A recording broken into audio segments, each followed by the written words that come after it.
കേശവദാസപുരം മനോരമ വധക്കേസിൽ പ്രതി ആദം അലി കുറ്റക്കാരൻ. തിരുവനന്തപുരം ACJM കോടതിയാണ് കുറ്റക്കാരനെന്ന് കണ്ടെത്തിയത്. 68-കാരിയായ മനോരമയെയാണ് പ്രതി കുത്തിക്കൊലപ്പെടുത്തിയത്. VP സഫാൻ വിവരങ്ങൾ നൽകാനായി ചേരുന്നുണ്ട്. സഫാൻ, ഈ മനോരമ വധക്കേസ്, ഇതിന്റെ വിശദാംശങ്ങൾ എന്താണ്? ഇപ്പോൾ പ്രതി ആദം അലി കുറ്റക്കാരനെന്ന് കോടതി വിധിച്ചിരിക്കുന്നു. കോടതി നിരീക്ഷണങ്ങൾ എന്തൊക്കെയായിരുന്നു? അമൃത, സംസ്ഥാനത്തേറെ കോളിളക്കം സൃഷ്ടിച്ച കേസാണ് കേശവദാസപുരം മനോരമ വധക്കേസ്. അതിലെ ഏക പ്രതിയാണ് പശ്ചിമ ബംഗാൾ സ്വദേശി ആദം അലി. അദ്ദേഹം ഇപ്പോൾ കുറ്റക്കാരനാണ്. ഈ കേസിൽ കുറ്റക്കാരനാണെന്നാണ് കോടതി കണ്ടെത്തിയിരിക്കുന്നത്. Thiruvananthapuram additional chief judicial magistrate കോടതിയാണ് കേസിൽ വിധി പ്രസ്താവിച്ചത്.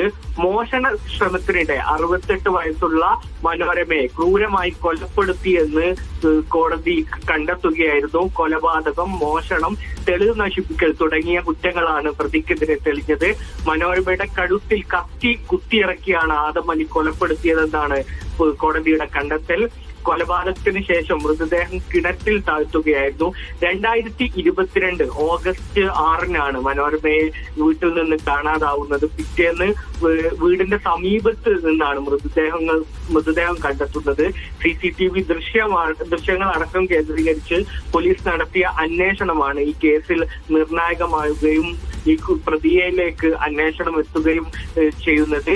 ഈ വിധി പ്രസ്താവനത്തിന് ശേഷം ചില നാടകീയ സംഭവങ്ങളും കോടതി പരിസരത്ത് ഉണ്ടായി. ഈ പ്രതി ഓടി രക്ഷപ്പെടാൻ ശ്രമിക്കവേ ഈ പോലീസും അഭിഭാഷകരും കൂടി ഈ ഇദ്ദേഹത്തെ പിടികൂടി ഒരു സാഹചര്യം വരെ ഉണ്ടായി.